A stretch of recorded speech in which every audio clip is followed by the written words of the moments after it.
सखी सहेली कार्यक्रम सुनने वाले सभी श्रोताओं को मन्नू बहुरिया और प्यारी बुआ का नमस्कार। नमस्कार। और बुआ कैसे हैं आप? हम ठीक है, तुम बताओ। हाँ, हम भी ठीक हैं बुआ। क्या है ना कि बसंत बहार चल रही है तो बस मौसम का मजा लिया जा रहा है और क्या। देखो, मौसम का मजा जब लेते हैं ना तो हाँ। बहुत सारी चीजें हम भूल जाते हैं। अच्छा, है ना, वो जैसे क्या? कि खास तौर से जब हम अगर यात्रा कर रहे हैं और खास तौर से जब गाड़ी चला रहे हैं, हाँ, है ना, तो फिर भाई। मजा ऐसा लेते हैं हाँ। कि ये भूल जाते हैं कि गाड़ी चला रहे हैं और कहना चाहिए प्रकृति का आनंद ही लेते जाते हैं तो भाई। हाँ, लेकिन ये नहीं है, ऐसा आप नहीं कर सकते ना। हाँ हाँ। और अच्छा। ये जो बात है कि हमारे साथियों ने भी बहुत सारी बातें हालांकि लिखकर भेजी हैं और हमें ध्यान भी रखना चाहिए। एक ने तो बिल्कुल सटीक यही लिखकर भेजा है। अच्छा, क्या कि बस जब गाड़ी चला रहे हो तो ये ध्यान रखिए कि गाड़ी चला रहे हैं। हाँ, बिल्कुल। और देखो, यही तो हम कह रहे थे। हाँ।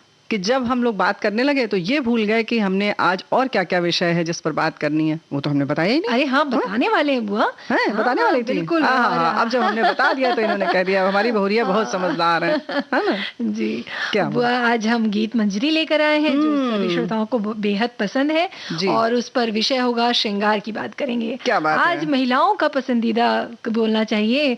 अच्छा। हाँ। नहीं, हम बिल्कुल इससे इत्तेफाक नहीं रखते क्योंकि देखो, हमारे भाई बंधु जो हैं, बच्चे हैं, वो भी खूब सजते संवरते हैं। बस ठीक है, श्रृंगार के जो बहुत सारे जो प्रसाधन हैं वो हमारे पास ज्यादा है। तो थोड़ा समय ज्यादा लगता है, लेकिन हाँ, समय के मामले में भी हमारे भाई पीछे नहीं है। अच्छा। हाँ, ज्यादा समय लेते हैं। अक्सर घर में यही सुनना, भाई हम तो पहले तैयार हो जाते हैं, इन्हीं को समय ज्यादा लगता है। घरों में ऐसा ये भी होता है। यही तो हम कह रहे हैं। और देखो भाई, यही तो हम कह रहे हैं जो है ना, ऐसे बहुत सारे हमारे साथियों का तकिया कलाम है। और तकिया कलाम क्या है ये हमारे साथी बताएंगे। बिल्कुल, और हम चाहेंगे भी कि बताएं कि वो अपने रोजमर्रा की जिंदगी में कैसे ऐसी बातें करते हैं जहां पर आप तकिया कलाम यूज करते हैं, उपयोग में लाते हैं। हाँ, और बहुत से ऐसे शब्द भी हैं बुआ जो जाने अनजाने हम कह बैठते हैं और हमें पता नहीं होता है। अरे बड़े मजे से नहीं से ही बात शुरू करते हैं। है ना, बिल्कुल। जाना होता है, करना होता है वो काम, तब भी हम कह देते नहीं, हम तो चलेंगे।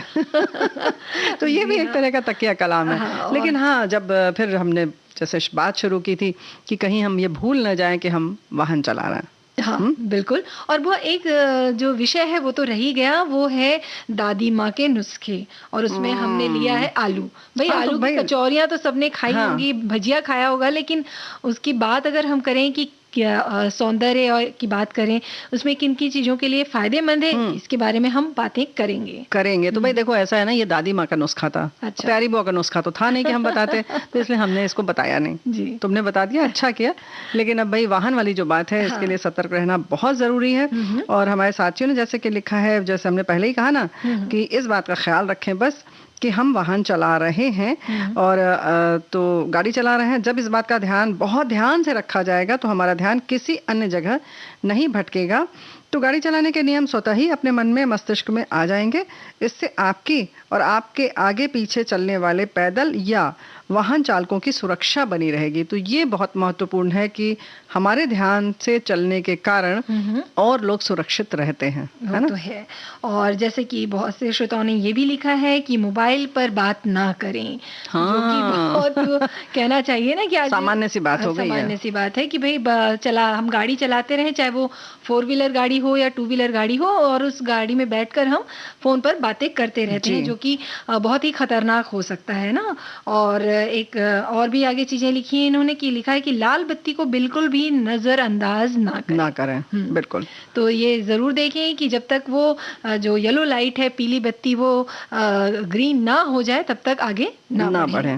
बिल्कुल। और जैसे आगे इन्होंने और भी चीजें लिखी हैं कि सही लेन पर चलें, यानी कि बाएं मुड़ना है तो बाएं लेन पर चलें, दाएं मुड़ना है तो पहले से ही धीरे धीरे दाएं लेन में प्रवेश कर जाएं।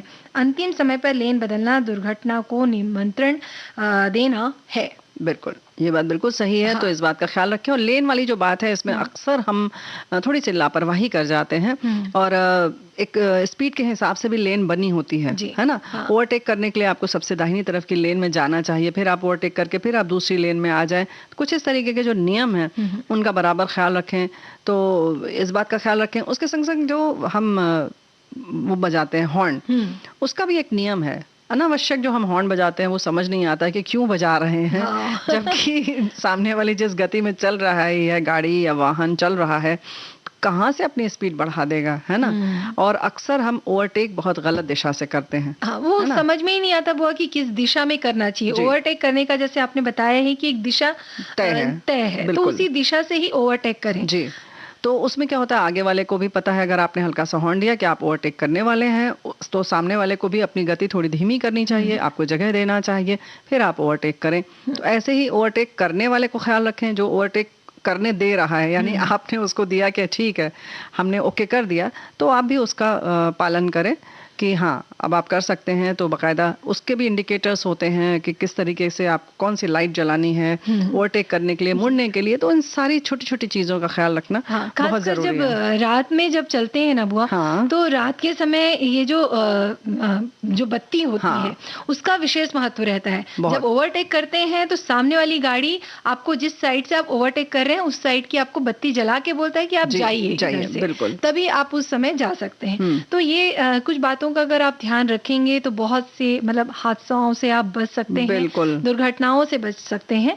तो और हमारे साथी ने ये भी लिखा है कि क्या लिखा है? हाँ, उन्होंने लिखा है कि भाई आपकी यात्रा शुभ रहे, इसीलिए गाड़ी चलाते हुए ट्रैफिक सिग्नल, जेब्रा क्रॉसिंग नियमों का पालन के साथ सीट बेल्ट बांधना ना भूलें। गाड़ी ड्राइव के वक्त मोबाइल का उपयोग ना करें। गाड़ी के टायर का हवा प्रेशर, गाड़ी की टंकी में फ्यूल चेक कर लेना जरूरी है। ड्राइविंग लाइसेंस के अलावा गाड़ी में जरूरी कागजात, पीयूसी और बीमा की कॉपी साथ में अवश्य रखें। कागज तो रखें ही रखें, लेकिन भाई जो पीयूसी वाला मामला है उसमें अक्सर लोग थोड़ा सा नकली रख लेते हैं, तो ऐसा ना करें, क्योंकि बाकायदा आप जो प्रदूषण के लिए है या पर्यावरण प्रदूषण के लिए है, तो उसका ख्याल रखें, उसको चेक करते भी रहें और उसके संग संग मतलब नियंत्रण में भी रखें। ऐसा नहीं कि अब इंजन जो है वो काला धुआं आपकी गाड़ी दे रही है और आप चलाते जा रहे हैं और लापरवाही कर रहे हैं, सर्विसिंग नहीं करा रहे हैं, तो इन सारी चीज़ों का ख्याल रखें।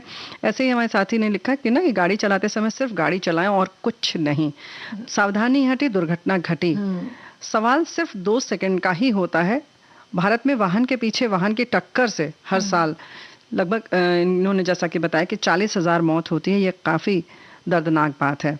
तो मतलब बाकी इन्होंने दुर्घटना की बात नहीं की है, वाहन के पीछे जो वाहन की टक्कर हो जाती है, और ये टक्कर क्योंकि जैसे कि अब अचानक जैसे बताया ना कि मोबाइल वाला मामला है, तो आप खुद समझ जाते हैं कि सामने वाले ने मोबाइल उठा लिया है, क्योंकि कहीं ना कहीं गति में फर्क आ जाता है, थोड़ा सा लेन भी बिगड़ने लगती है। तो बहुत सारी चीजें हैं इस बात। और जो अचानक टर्न जो लेते हैं ना कि हम चलते चलते भूल जाते हैं कि अरे हमको यहाँ मुड़ना था। कई बार ऑटो में भी बैठे अगर हम होते हैं तो ऑटो वालों को बोलना भूल जाते हैं कि लेफ्ट लेना है या राइट, और अचानक जब उसको बोला जाता है तो उस समय भी घबरा जाता है, वो घबरा जाता है और ऐसे में दुर्घटनाएं हो सकती है। अब जाहिर सी बात है कि उसको आपके आदेश का पालन करना है, आपने उसे हायर किया है, तो वो आपके आदेश का जब पालन करता है तो वो तुरंत मुड़ता है। तो ऐसे में ख्याल रखें। ऐसे ही अक्सर ये होता है जब हम घर ढूंढ रहे होते हैं, हालांकि ये वाहन से जुड़ी बात है भी और नहीं भी, लेकिन हाँ उसमें भी हम अक्सर क्या करते हैं कि बिल्कुल घर के आसपास पहुंच के और गाड़ी धीमी धीमी करके चलाते भी रहते हैं और रुक रुक के पूछते भी रहते हैं और घर भी ढूंढते रहते हैं। तो कृपया एक जगह गाड़ी को रोक लें और ऐसे में न चलाएं, क्योंकि पीछे वालों को बहुत दिक्कत होती है, क्योंकि आपकी गति निर्धारित नहीं होती है। जैसे ही आपको लगता है अच्छा इसमें मुड़ना है, तो आप धीमा करते हैं और फिर आप स्पीड बढ़ा लेते हैं। तो ये जो अनियंत्रित सी चीज है, तो इस बात का ख्याल रखें कि घर ढूंढते समय या कोई दुकान की हम तलाश कर रहे होते हैं, तो ऐसे ही भटक रहे होते हैं, तो जैसे पैदल चलते हैं वैसे ही कार चला रहे होते हैं या दोपहिया वाहन चला रहे होते हैं। तो भाई ज्यादा भटके नहीं। गीत सुना दो मन्नो भौरिया, तुम भी ज्यादा भटको ना इधर उधर, है ना। चलिए वो गीत सुनते हैं जी। अजय सुना सरदारा की हाल है। इन हाथों से सबकी गाड़ी चल रही है बाबा, इन हाथों से सबकी गाड़ी चल रही है बाबा। हाथ लाओ उस्ताद क्यों कैसी कही है बाबा, हाथ लाओ उस्ताद क्यों कैसी कही है बाबा। इन हाथों से सबकी गाड़ी चल रही है बाबा। वाह अरे वाह, अरे वाह वाह वाह वाह।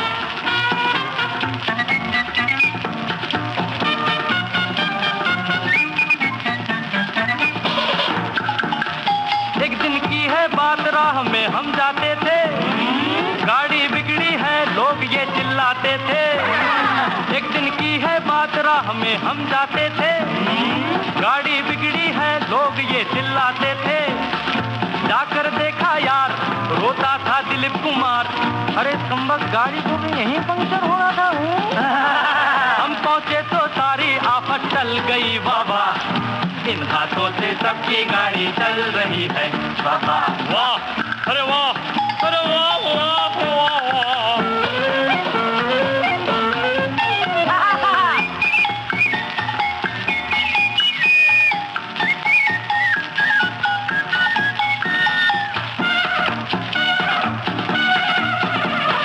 पोपो मोटर कार जिस घड़ी तन तन तन के बोले अपने हाथ राह में हॉर्न बन के। पोपो मोटर कार जिस घड़ी तन तन तन के बोले अपने हाथ राह में हॉर्न बन के। प्यारे हट जाना, नीचे न कट जाना, प्यारे हट जाना, प्यारे हट जाना, नीचे न कट जाना। कितनों की गिरती पगड़ी संभल गई बाबा, इन हाथों से सबकी गाड़ी चल रही है बाबा। हाथ लाओ साध क्यों कैसी कही है बाबा, इन हाथों से सबकी गाड़ी चल रही है बाबा। अरे वाह, अरे वाह, अरे वाह, वाह, वाह, वाह, वाह।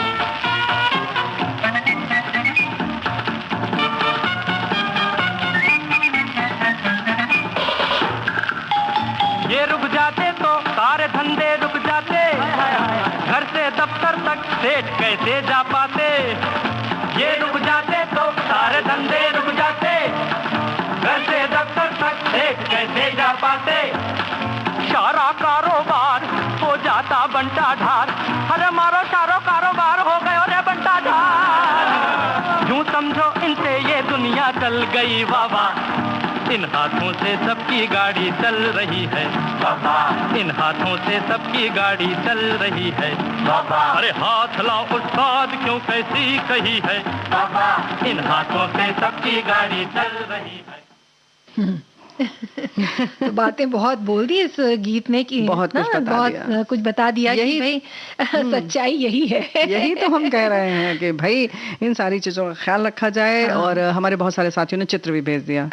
और एक श्रोता है वो लिखते हैं कि जिग जैग गाड़ी कभी नहीं चलाएं, इससे दुर्घटनाएं होने के चांस जो होते हैं ज्यादा होते हैं, खासतौर पर टू व्हीलर पर। इतना ही नहीं, अगर बाइक स्लिप हुई तो आपके साथ साथ दूसरों को भी गंभीर चोटें आ सकती हैं, और इसलिए सावधानी से बाइक चलाएं। और एक बात और उन्होंने लिखी है कि मादक पदार्थों का सेवन करते समय आप खासकर गाड़ी चलाने से बचें। ऐसा वो उन्होंने काफी डिटेल में लिखा है। बाकी चीजें वही जो हम लोगों ने बताई हैं या और भी हमारे साथियों ने बताई है, वही इन्होंने लिखी है। लेकिन हाँ, मन्नू भौरिया, ये बात बिल्कुल सही है कि अगर आप की मनस्थिति कभी कभी, ये तो मादक पदार्थ की बात है, लेकिन उसके साथ साथ कभी किसी की दुर्घटना आपने सुनी, घबराहट में आपको जाना है, किसी आपात स्थिति में जाना है, तो कोशिश करें कि कोई और वाहन चलाएं जिसकी मनस्थिति ठीक हो, और या तो फिर आप कोई सार्वजनिक वाहन ले लें या कुछ हायर कर लें, वो ज़्यादा बेहतर है। ऐसी स्थिति में भी अगर आप चलाएंगे तो फिर दोष आपका नहीं होगा, क्योंकि आपकी स्थिति ही ठीक नहीं है ना। ऐसे ही एक बात और है, डिपर की जो बात आती है वो बहुत सारे हमारे साथियों को पता ही नहीं है, हमें भी नहीं पता थी एक समय में। तो कैसे इन बात का ख्याल रखना चाहिए, साथी ने ही देखो याद दिला दिया। रात के वक्त गाड़ी चलाओ तो डिपर का प्रयोग जरूर करना चाहिए। आजकल लोग डिपर का उपयोग नहीं करते, जिससे बहुत दुर्घटनाएं होती हैं। वैसे चंडीगढ़ में ऐसा हमने सुना है कि वो पूरी आधी जो लाइट है, जो साइड वाली दोनों लाइट होती हैं, उनको आधा वो लोग कलर करके ही रखते हैं हर समय, और उसकी सच में आवश्यकता नहीं होती है। और उससे क्या होता है कि सामने वाले, खासतौर से दाहिनी तरफ का जो होता है, जिस तरह ड्राइविंग सीट जो होती है, ताकि सामने वाले की आंखों पर तेज रोशनी ना पड़े और वो परेशान ना हो, क्योंकि उसको कुछ नहीं दिखाई देता है, है ना। तो इन बातों का जरूर ध्यान रखें। और बुआ, वक्त हो चला एक छोटे से अंतराल का, हम फिर मिलेंगे।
अंतराल के बाद आप सभी का एक बार फिर स्वागत है इस कार्यक्रम में। और देखो भाई, सनरूफ की भी बात की है हमारे साथी ने। ये सनरूफ होता है और बहुत बार ऐसे देखा है कि लोग बच्चों को वहां से बाहर दिखाने के लिए खड़ा करते हैं।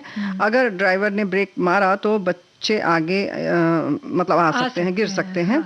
तो जो सनरूफ होता है वो लाइट अंदर आने के लिए होता है, ना कि बच्चों को बाहर निकालने के लिए। लेकिन ये वैसे तो जो पीछे की सीट में मतलब जब बच्चे बैठते हैं तो इतना दिक्कत नहीं है। और इस बात का ख्याल रखें, लेकिन बच्चे अगर कार के अंदर बैठे हैं और देखना चाहते हैं तो देखना चाहिए। हाँ बुआ जी, लेकिन मुझे भी ऐसा लगता है कि जैसे कि इन्होंने बात की ब्रेक की, तो कई बार ऐसा होता है। लेकिन हाँ, छोटे बच्चों को अगर आप खड़ा कर रहे हैं तो उन्हें पकड़ के रखिए अच्छे से, ताकि अगर ब्रेकर आए तो बच्चे आगे पीछे ना हो। तो हाँ, एक बात और है कि देखो, जब हम सच में किसी आनंद की स्थिति में जा रहे हैं तो अगर आपको पता भी है खास तौर से कि हाँ यहाँ पर ट्रैफिक ज्यादा नहीं है और गाड़ी हमारी स्मूथ चलेगी, तभी बच्चों को खड़ा करें। और ट्रैफिक के समय बच्चे क्या आनंद लेंगे? कुछ ऐसा मतलब लंबा रास्ता हो, जब अगल बगल का दृश्य सुंदर हो, बहुत भीड़ ना हो और जो सड़क है वो भी सीधी सपाट हो, ऐसी जगह बच्चे बैठे तो उन्हें भी मजा आएगा और आप भी। सिर्फ इसलिए नहीं कि हाँ वो जो बना हुआ है तो हम उसको जरूर इस्तेमाल करें, तो बेहतर होगा कि सावधानी का से चले। और इसीलिए तो हम बता रहे हैं ना कि भाई सावधानी से रहें, ताकि दुर्घटना किसी के लिए भी हो तो वो अच्छा नहीं है ना। हाँ, वो तो है ही बुआ जी। और जैसे हम बात कर ही रहे हैं, बातचीत बोलते ना कि बातचीत में कई शब्दों को अगर दोहराया जाए तो उसे ही तकिया कलाम कहा जाता है। यही तो हम कह रहे हैं। बिल्कुल, आपने भी यही तकिया कलाम यूज किया है। तो क्या है कि जैसे कि अगर हम बात करें विचारों की, अगर हम आपस में जब बातचीत करते हैं और बोलचाल के समय अगर सही शब्दों का प्रयोग किया जाए तो हमारे विचार जो है दूसरे तक सही तरीके से पहुंचता है। लेकिन यदि हम सही शब्दों का प्रयोग नहीं करेंगे, सार्थक शब्दों का प्रयोग नहीं करेंगे, तो सुनने वाला जो है हमारी बात को नहीं समझ पाएगा। बिल्कुल, ये बात तो है। लेकिन हाँ, ये है कि जो तकिया कलाम की बात है, हमारे साथी ने भी लिखकर जैसे भेजा है कि बातचीत के दौरान बार बार एक ही शब्द का प्रयोग करते हैं या बोला जाता है तो उसे तकिया कलाम कहा जाता है। और जब हम वही शब्द बार बार सुनते हैं तो लिख रहे हैं कि तब कौन सा कलाम कहेंगे। तो ये बात बिल्कुल सही है, तब कौन सा कलाम कहेंगे। तो इस पर भाई हमारे साथी लिखकर बताएंगे कि क्या कहेंगे उसको। लेकिन फिलहाल तो हमें यही पता है कि अक्सर लोगों का जो होता है, कहते हैं ना कि समझ में आया। बहुत सारे लोग कहते हैं, है ना, बिल्कुल, समझे कि नहीं समझे। बहुत से वाक्य हैं जैसे कि आप समझे नहीं, ना, ओ तेरी तो, पूछो क्यों। ये ऐसे बहुत से शब्द हैं जो हम जाने अनजाने बोलते हैं। कुछ लोगों का जैसे कि सवाल इस बात का है, प्रश्न इस बात का है, बहुत सारे लोग बोलते हैं। तो इस तरीके की चीजें होती हैं जो हम बार बार दोहराते हैं। हालांकि देखा जाए तो उसकी जरूरत नहीं होती है, लेकिन हाँ एक पहचान सी बन जाती है। और कभी कभी उसका मतलब भी होता है, लेकिन कभी कभी उसका मतलब नहीं होता है। अक्सर अध्यापक जैसे होते हैं तो कहते हैं Isn't it?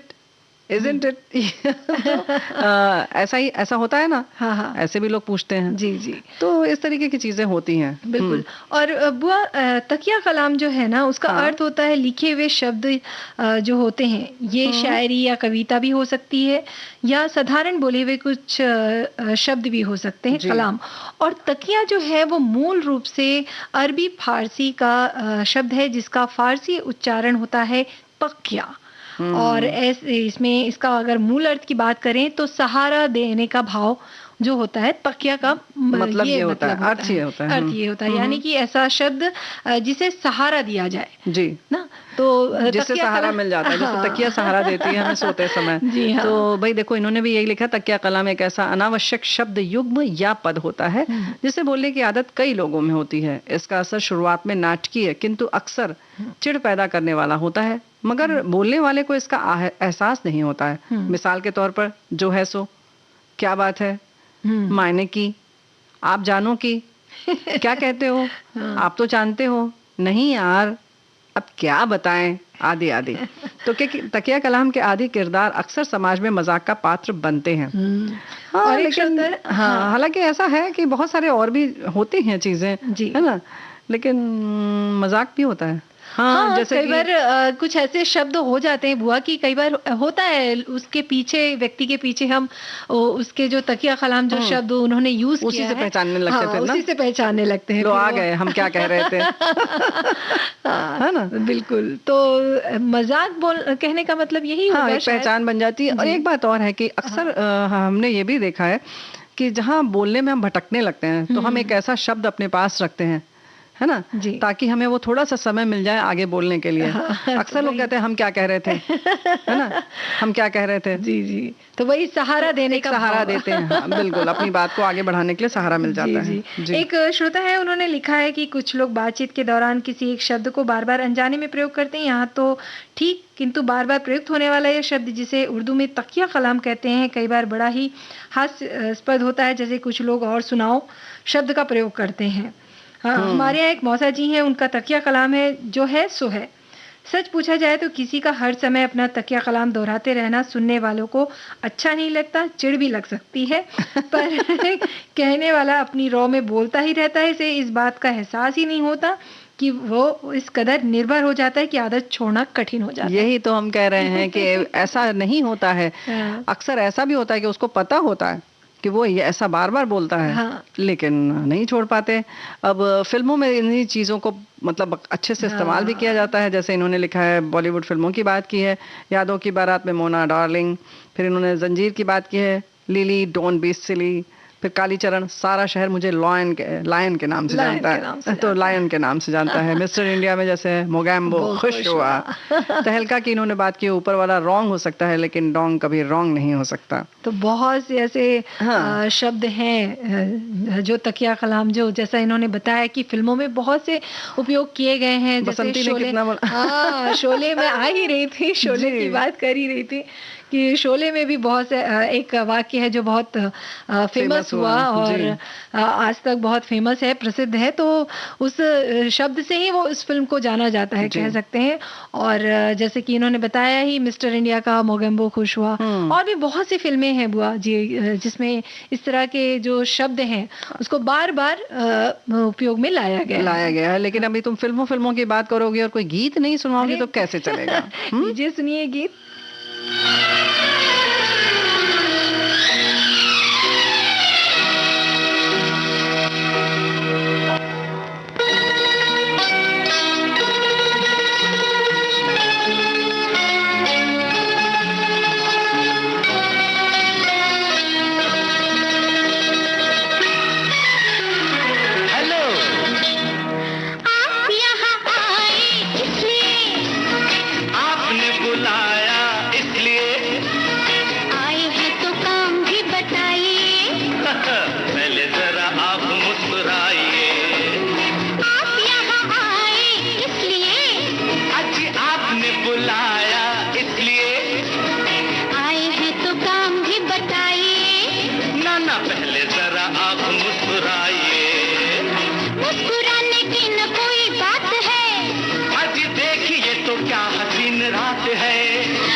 तो, मोना, सुनो तो, सुनो तो। आप यहाँ आए किस लिए? आपने बुलाया इसलिए? आए हैं तो काम भी बताइए। पहले जरा आप मुस्कुराइए, पहले जरा आप मुस्कुराइए।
हाँ बुआ जी, ये तो देखो किस लिए भी आ गया, किस लिए और सब यहाँ आए किस लिए। तो ये बात तो होता ही है अक्सर कि जो भी आता है तो आदमी यही पूछता है कि मतलब खास तौर से कैसे आए। नहीं, ये सिर्फ चेहरे पर आता है भाव, कोई पूछ नहीं पाता है किस लिए। देखो सच बात है, और अगर पूछ लिया तो बड़ी मतलब बदनामी हो जाती है। और खास तौर से ये कि कब जाएंगे, ये तो मतलब बिल्कुल तौहीन वाली बात हो जाती है। तो भाई ऐसा नहीं है कि आप जब आते हैं तो हम लोग तो औपचारिकता में ऐसे खुशी खुशी दिखाते हैं और खुश रहता है आदमी। और लेकिन हाँ, खुशी जो है वो जरूरी है।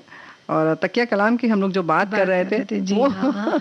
और खासकर अक्सर ऐसा भी होता है ना बुआ कि जब हम फोन पे किसी से बात करते हैं तो कोई हेलो बोलने की बजाय ना जिंदा हो, अच्छा, इस तरह की भी बातें बोल देता है। मतलब कई लोगों का ये तकिया कलाम होता है, जिंदा हो। वैसे ही खाने वाली चीज अगर आपको स्वादिष्ट लगी तो हम स्वादिष्ट नहीं बोलते, कई बार ऐसे बोलते हैं अरे जहर बना है। अच्छा, उस शब्द का उस शब्द का कोई मतलब नहीं, अगर मतलब निकालेंगे तो खैर गलत अर्थ हो जाएगा, जहर ही हो जाएगा। हाँ, जहर ही हो जाएगा। लेकिन उसका भाव अर्थ यही होता है। हर बार अगर आपने खाना खाया तो जवाब में यही आएगा कि अरे जहर बना है।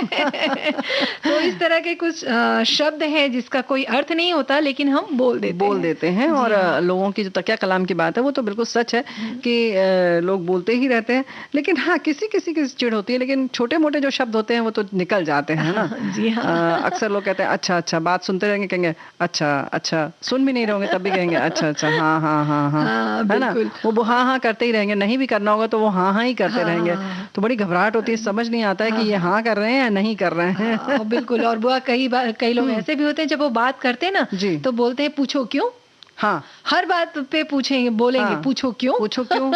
तो ये जो है ये बड़ा डरावनी वाले मतलब डरा देते हैं, क्योंकि अगर हो सकता है कि आपका उस विषय में कोई मतलब ऐसा कोई ज्ञान नहीं है और न रुचि है बहुत ज्यादा, ठीक है, अब आप बता रहे हैं चलो सुन लेते हैं, आप पूछो क्यों, तो वो बहुत घबराहट होती है। ये होता है कि आप उनकी बात को सुनते रहे, इसीलिए वो बोलते हैं कि पूछो क्यों। हाँ, क्योंकि जैसे कहते हैं ना कि अगर आपने कोई प्रतिक्रिया नहीं दी तो या तो आपको बहुत अच्छे से समझ में आ गया या बिल्कुल नहीं समझ में आया। तो वो इस तरीके का जो है ना छोटा छोटा कहना चाहिए टेस्ट भी करते रहते हैं। जी हाँ। तो लेकिन अब कार्यक्रम में एक वक्त हो चला है अंतराल का, अंतराल के बाद हम फिर आएंगे, फिर हाजिर।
भैया अंतराल पूरा हुआ और एक बार फिर आप सभी श्रोताओं का स्वागत। जी स्वागत है। जैसा कि हमने कहा हम फिर हाजिर हो गए और ये तो भाई देखो पूरे मोहल्ले में वर्ल्ड फेमस बात है ना कि हम लोग अपने समय के पाबंद हैं। हाँ। विविध भारती खास तौर से इसीलिए जानी जाती है। पूरे आकाशवाणी जितने भी हैं हम सब केंद्र जो है वो समय से हाजिर होते हैं। इसीलिए जब हम लोगों ने एक बार लेट लतीफ पर कार्यक्रम किया कल, तो हमारे साथी ने लिखा कि आप लोगों को तो ये विषय रखना ही नहीं चाहिए क्योंकि हम लोग हमेशा समय से हाजिर रहते हैं। तो भाई हमारी पहचान इसीलिए है जी। और बुआ जी जैसे कि प्रकृति की सुंदरता को नकारा नहीं जा सकता ना, उसी तरह नारी की सुंदरता को भी नजरअंदाज नहीं किया जा सकता। तन और मन की अद्वितीय सुंदरता के कारण नारी कभी चित्रकार की मूर्ति में तो कभी की कुची में और कभी कवि की लेखनी में तो कभी मूर्तिकार के शिल्प में उकेरी जाती है। नारी में एक ऐसी अद्भुत क्षमता होती है जिससे वो हर किसी का दिल जीत लेती है और उसके इस अंदाज को और निखारता है उसका श्रृंगार। जब श्रृंगार किया जाता है तो रूप के साथ साथ मन भी आनंदित हो उठता है और जो सामने से जब सामने से अपने की तारीफ मिल जाती है तो उसमें निखार और अधिक बढ़ जाता है और फिर बार बार उसके लिए सजने संवरने का मन होता है।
सज गई रे सजना के लिए, मैं तो सज गई रे सजना के लिए।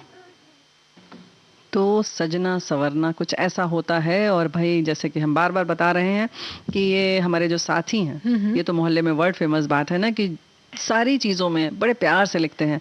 तो ये जो विषय है आज श्रृंगार, इस पर भी बहुत सारी बातें आई हैं। श्रृंगार एक स्त्री की सुंदरता में चार चांद तो लगाता ही है, साथ ही ये एक स्त्री के जीवन में परिवर्तन और समाज में उसकी पहचान को एक नए रूप में प्रस्तुत करता है।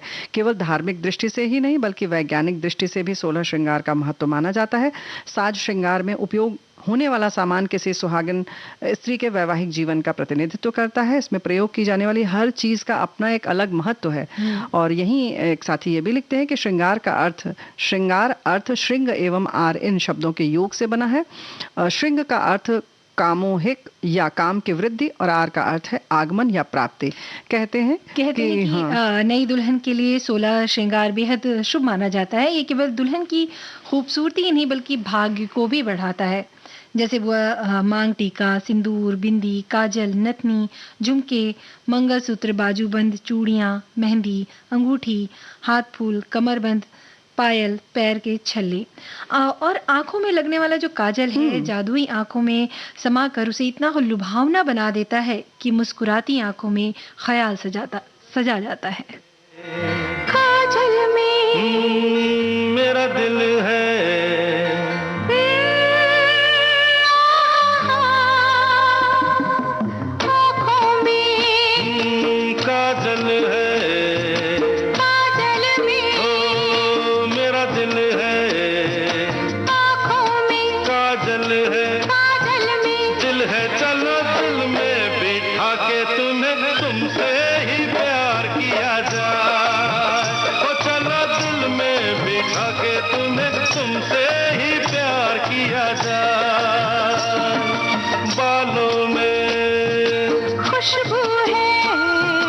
खुशबू में तू ही तू है, बालों में खुशबू में तू है। चलो फूलों के तले कहीं बाहों को हार किया जाए, चलो फूलों के तले कहीं बाहों को हार किया जाए।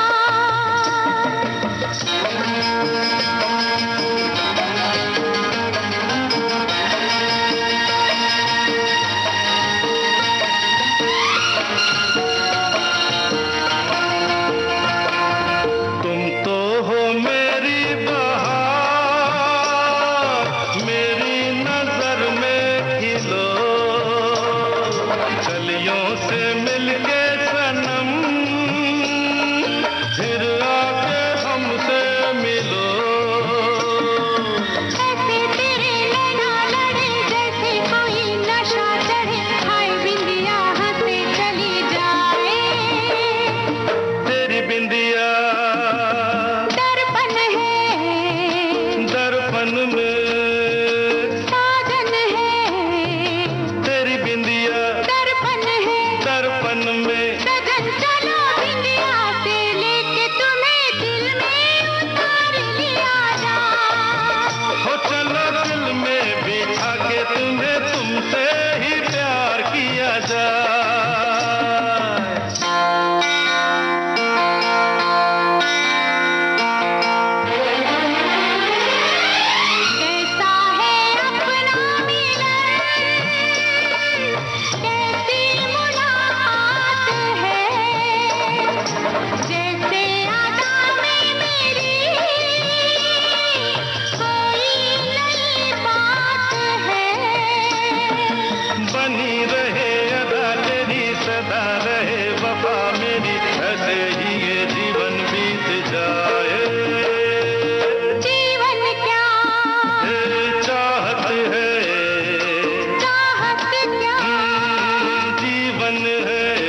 बुआ जी, एक श्रोता है, उन्होंने लिखा है कि हिंदू धर्म में महिलाओं के श्रृंगार का काफ़ी महत्व होता है। हर श्रृंगार महिला के सौंदर्य के साथ पति और भाग्य से भी जुड़ा होता है। स्नान को श्रृंगार का पहला चरण माना गया है, क्योंकि स्नान के करने के बाद ही महिला अन्य सौंदर्य प्रसाधन और आभूषणों को पहनने के लिए तैयार होती है। और ये बात सिर्फ महिलाओं पर नहीं, पुरुषों पर भी लागू होती है। जो पहला चरण है और उसके बाद के जो चरण हैं वो दोनों में सामान्य है या समान है, कह सकते हैं ना।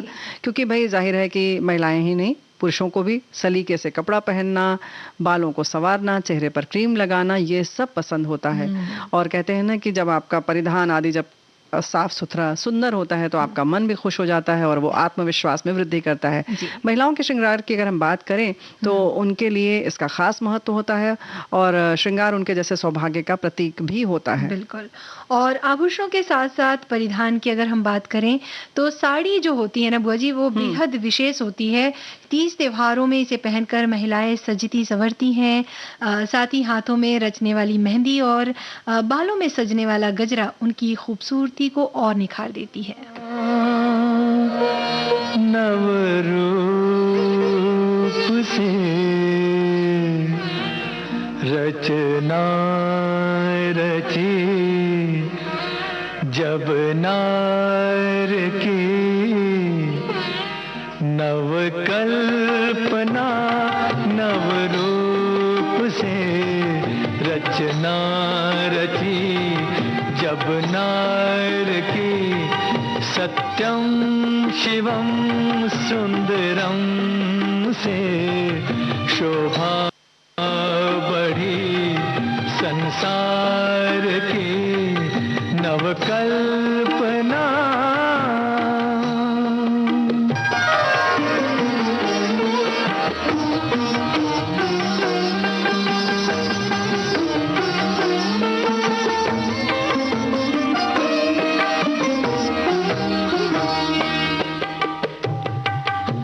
कला की दासी कामनी 16 कला परिपूर्ण है। कला की दासी कामनी 16 कला परिपूर्ण है। विश्व में विश्वकन्या के प्रसिद्ध है, नाम से प्रसिद्ध है। हाव भाव अनुभाव से सेवा करे भगवान की नवकल्पना।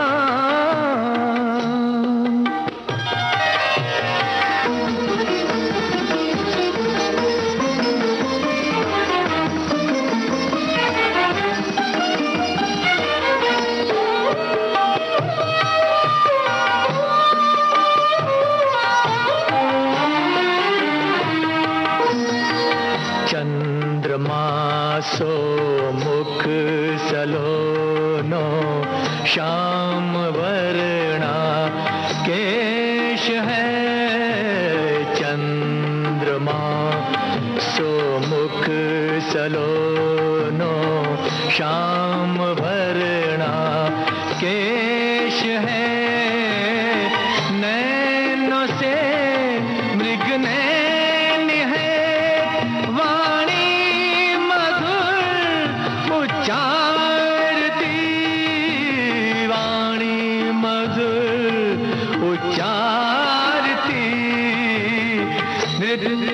गान त्रिगधान पूजा इनका धर्म है।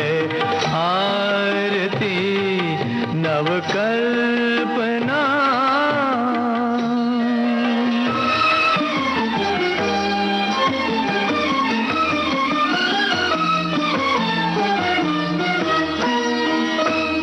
नीरे गा गरे गा निरे पामगा साने पामगा रे मागा रे सा। देवलोक की देव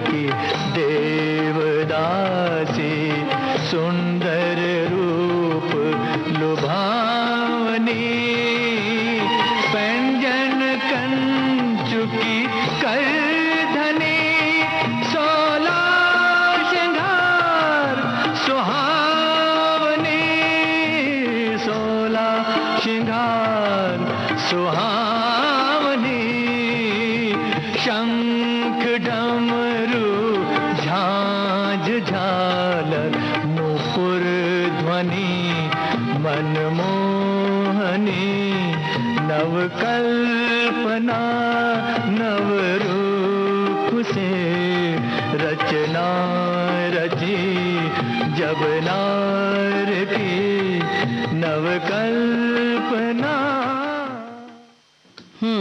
तो नव कल्पना, नवरूप की जब बात आती है तो रूप निखार के लिए बहुत सारी चीजों का प्रयोग हम करते हैं। जी हाँ। अब उसमें से आलू भी एक है। हाँ, बहुत सारे लोगों को पता है, बहुत सारे लोगों को नहीं पता है। पता है जी ये हाँ, बात पता है? हाँ पता है बुआ जी। और हमारे श्रोताओं ने भी बहुत अच्छी अच्छी बातें और नुस्खे लिखकर भेजा है। लेकिन हाँ बहुरिया देखो, ऐसा ना कि एक बहुत प्यारा सा संदेश आया है, वो हम जरूर पढ़ेंगे। इजाजत तुमसे चाहिए? अरे नहीं बुआ जी। भाई हमारे साथी ने लिखा है, मेरे पति एक वाहन चालक है जो हमारी रोजी रोटी का जरिया है। सुबह से शाम तक हथेली पर जान लेकर चलना पड़ता है। वे एक सजग वाहन चालक हैं। और बात मतलब ये इसलिए जरूरी है सुनना समझना कि एक वाहन चालक किस तरीके से जान हथेली पर लेकर चलता है। तो अगर हमारी गड़बड़ी से कुछ और होता है तो कितनी गलत बात है। आगे लिखती हैं कि सभी नियमों का पालन करते हैं, कभी किसी को गलत गाड़ी चलाते देखते हैं तो बहुत नाराज होते हैं। रविवार हम नर्मदा स्नान करने गए, आते समय 1 घंटा जाम में फंस गए। ये ऐसे वक्त बहुत संयम रखना पड़ता है। तो बात बिल्कुल सही है कि खासतौर से जब आप ट्रैफिक में फंसे हो तब ज्यादा सजग रहें और कहीं से भी नियम तोड़ने की कोशिश न करें।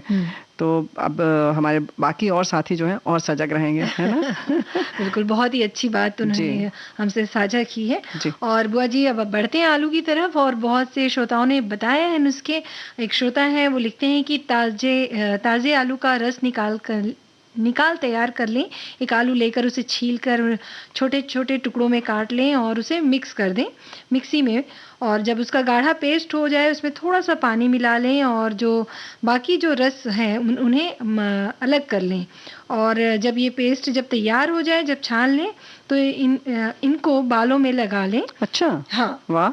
और जो स्कैल्प है उसकी मालिश करें, यानी कि अपनी खोपड़ी पर लगाएं, त्वचा पर लगाएं, बालों पर न लगाएं, बल्कि जहाँ जड़ है वहाँ लगाएं। जी, जड़ है वहाँ पे लगाएं और 15-20 मिनट उसे रखें और फिर पानी से धो लें।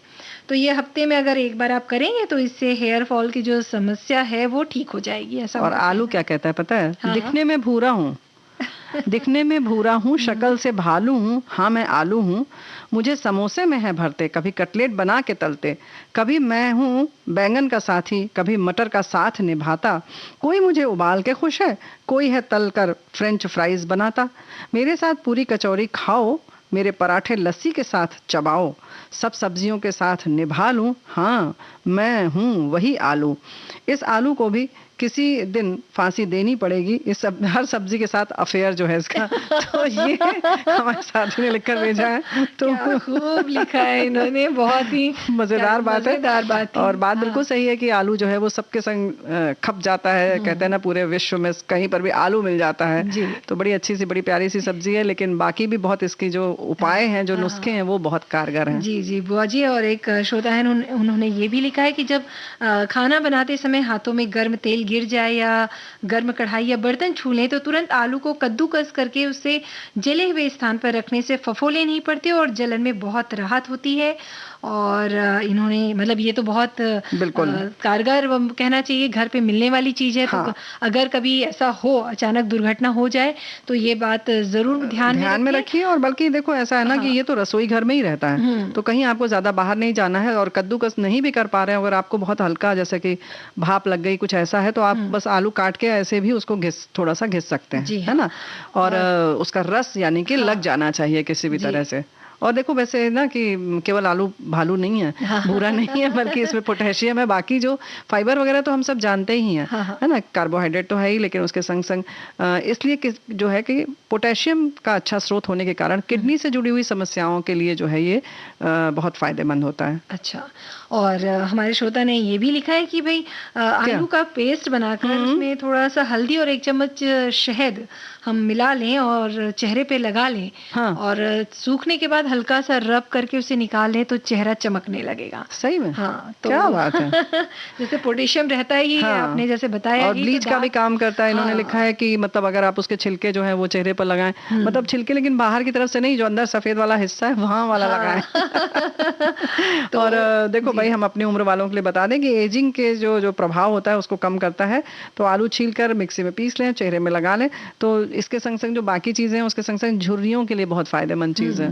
तो झुर्रियां नहीं पड़ेंगी, थोड़ा मतलब रोक देंगी, थोड़ा पड़ेंगी तो है। और जो चेहरे पे काले धब्बे और आंखों के नीचे खासकर जो कालापन होता है ना बुआ, तो उसके लिए भी आलू बहुत फायदेमंद होता है जी। कुछ नहीं करना है आपको, छिलके के सहित आपको आलू को कद्दूकस कर लीजिए और उस जो कद्दूकस किया हुआ आलू है उसको आंख के नीचे आप लगा लीजिए और छोड़ दीजिए। कम से कम आधा घंटा पौन घंटा आप छोड़ देंगे, उसके बाद आप उसको निकाल दीजिए और ठंडे पानी से आप धो लीजिए। हाँ, लेकिन लेटना पड़ेगा, आप उसको लगा के आप चलते रहेंगे तो वो गिर जाएगा, वो अपना साथ छोड़ देगा, है ना। तो ये सब करते रहिए और गाना भी सुनते रहिए। मतलब इसको जब लगा लें तो एक गीत लगा लें, हमें लगता है ना। हाँ।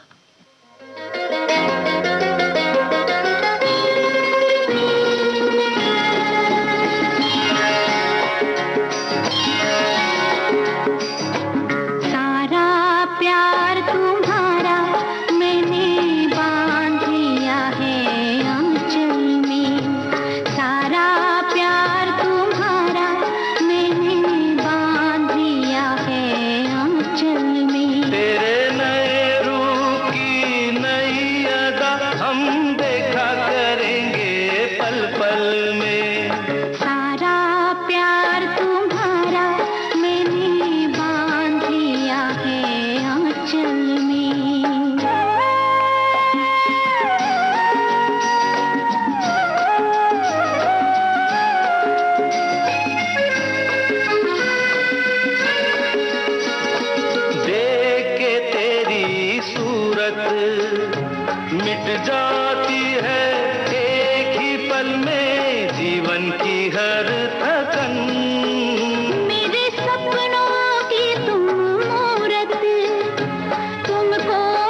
आँख पर से हटा लें आलू? हाँ। अच्छा, तुम चौंक गई, तुमने सोचा आलू नहीं रखा था क्या?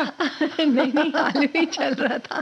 भाई स्लाइस काट के भी रख सकते हैं, अगर आप कद्दूकस नहीं कर सकते तो वैसे भी राहत देगा आंखों को, और जलने पर तो फायदा देता ही है, वैसे अगर हमें लगता है सनबर्न में भी फायदा करेगा। हाँ बिल्कुल, और इसको क्या करना है कि इसका जो स्लाइस है इसको फ्रिज में रख दीजिए, ठंडा हो जाए। उसके बाद जो जगह ऐसी लग रही है आपको कि धूप से काली हो गई, उस पे आप रगड़ लीजिए और थोड़ी देर छोड़ के फिर ठंडे पानी से धो लीजिए, तो ये भी बहुत फायदा करेगा। चीज है जी हाँ। ये तो हम लोगों की बात होगी, लेकिन जैसे ना इसका जो छिलका है वो आप पौधों में भी डाल सकती हैं। हमारे साथी ने लिखा है पानी में भिगो के 2 दिन बाद हम उस पानी को पौधों में डाल देते हैं। लेकिन अब भाग चलिए चलिए हो गया। हाँ बस हो गया, आज का सफर बस इतना ही है बुआ जी। तो मिलेंगे कल फिर 3 बजे, लेकिन अभी के लिए दीजिए इजाजत। स्वीकार कीजिए मन्नू बहुरिया और प्यारी बुआ का नमस्कार।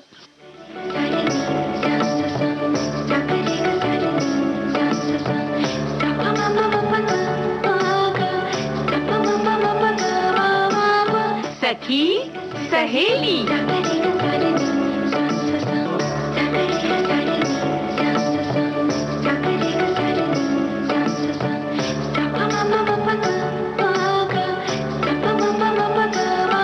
सखी सहेली।